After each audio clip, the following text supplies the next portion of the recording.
Welcome to Daily Joy, where every movie is a story waiting to be relived. Today's movie name is Private Property and been made in 2022. Be aware that this video contains spoilers, so proceed with caution. If you'd like to see more videos like this, please subscribe and check my channel. There's more videos like this one there. I'm sure you'll find something that you like. Also, a like and a comment would be much appreciated. Your comments really help me improve, and I'm grateful for every bit of it. Thank you for allowing me to use a bit of your time for this short message. Enjoy today's recap.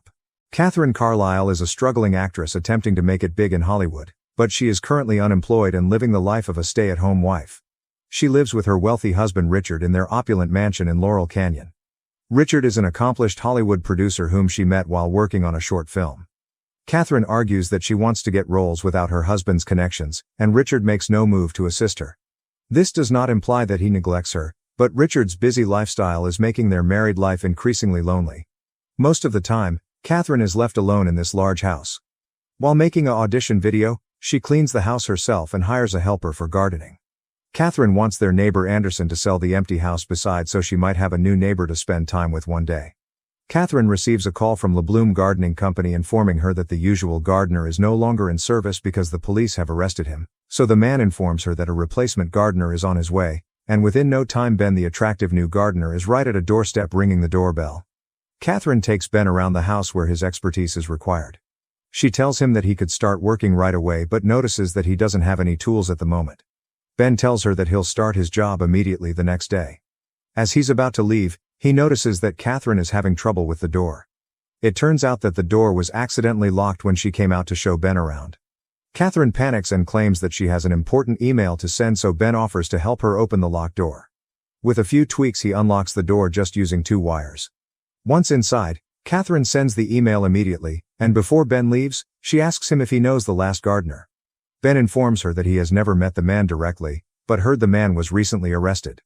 At the dinner, Kathryn complains about the wobbling table, but Richard doesn't appear to mind. Later, while a movie plays in the background, Richard reads a movie script. Kathryn asks whether they can start a fire. Being a gentleman, Richard offers to turn it on, which means turning on the gas switch in the garage. Richard is in the garage but he doesn't spot the stranger standing in the dark. Alright, let's hit pause. Before we move on, I need you to hit like and subscribe. No, seriously, I'm not going anywhere until you do. Done? Let's go. Later on, Kathryn dresses on a sexy lingerie before bed, but unfortunately for her, Richard is already asleep. The next day, Ben arrives with the tools and points to the ivy plant growing on the tree, saying he wants to work on first, which Kathryn accepts without hesitation. Ben tells her that instead of being known as a normal gardener, he wants his clients to identify him as a landscape architect. In the meantime, Kathryn phones a friend to see if there is any work available for her. In response, her friend suggests her that she should enjoy her time off while she still can. Kathryn offers Ben some lemonade, and they start talking. She expresses her appreciation for his assistance in unlocking the door the day before. Ben questions about the urgency of the message she sent. Kathryn responds that she competed for a movie role but did not receive the position. Regretfully, she informs Ben that she is an aspiring actress who has only worked on a few short films and advertisements. Ben also reveals that, beside being a landscape architect, he is a rapper with a strong interest in music.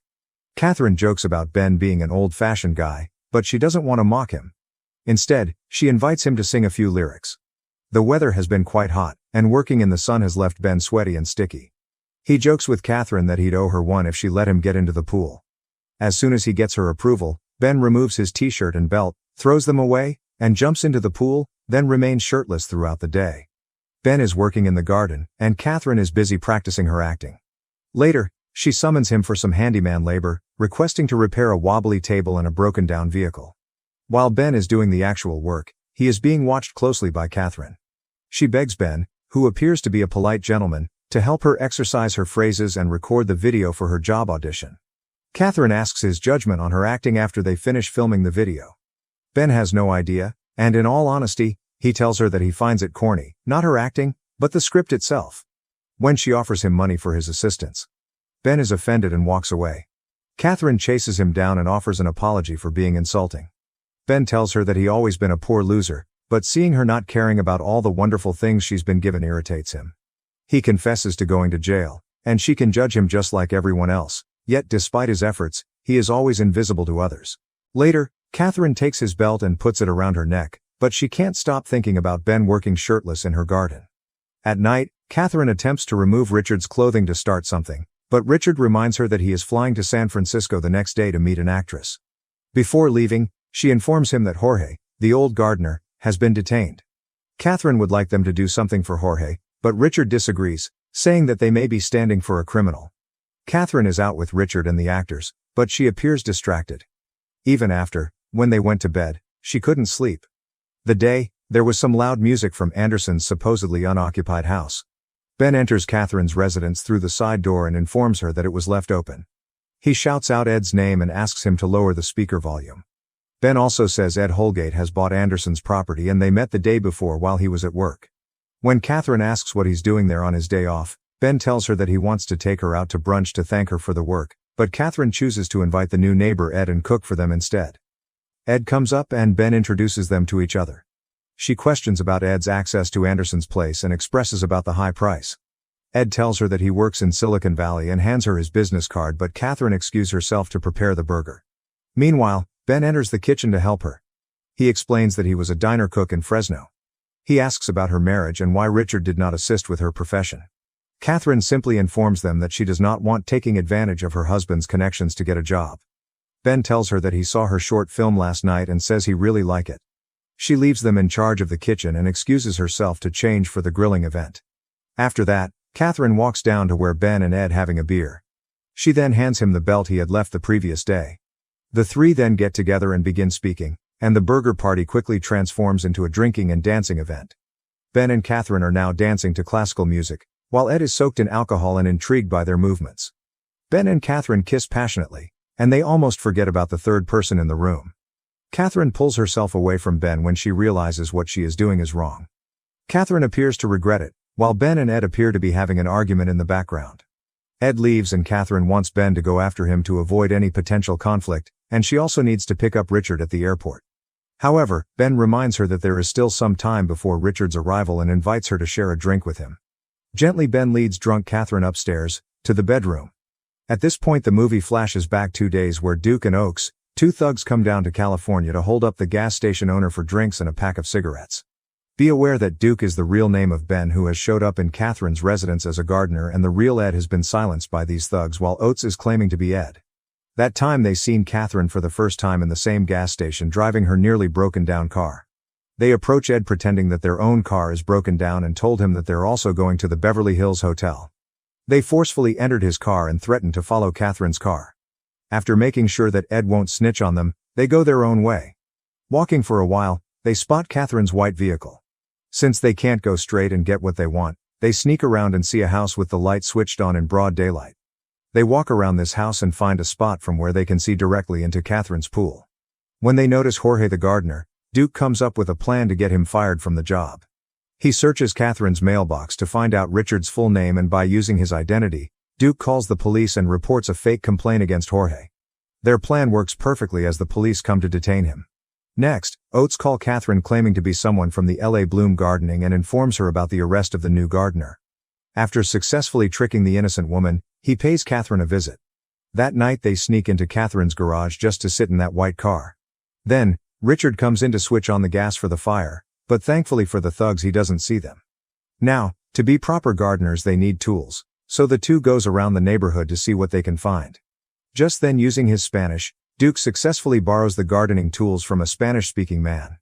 After that, Oates weirdly continues to stare at Duke and Catherine getting close. Later, he confronts Duke and asks if he's falling in love with her. Duke tells him that she makes no difference to him and asks if he wants her dead or alive that evening. After sending Oates to return the truck, he watches Catherine's short movie. The final piece of the puzzle is the day Catherine asks her new supposed neighbor, Ed Holgate, and when Duke and Oates were fighting about Duke lying to Oates of having a safe in the house. Duke tells him that he could let him have Catherine first if he stops messing this up. Hearing that, Oates walked out. Coming back to where we left before, Duke takes Catherine to her bedroom and she's still conscious that it's her and Richard's bedroom, but before Duke takes her somewhere else he tells her about Oates not working in Silicon Valley and wanting to bang her. He admits his love for her when she's not even sober. Then he carries Catherine to the empty neighbor's house. Meanwhile, Richard has arrived at the airport. He tries calling Catherine, but since he gets no answer, He makes his way to the house alone.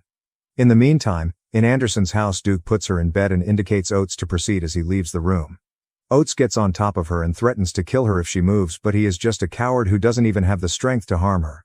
He lets the woman go, but Duke does not spare her, so when she comes outside the house, Duke slaps Catherine, making her fall hard on the ground. Oates comes to stop him, saying not to hit her.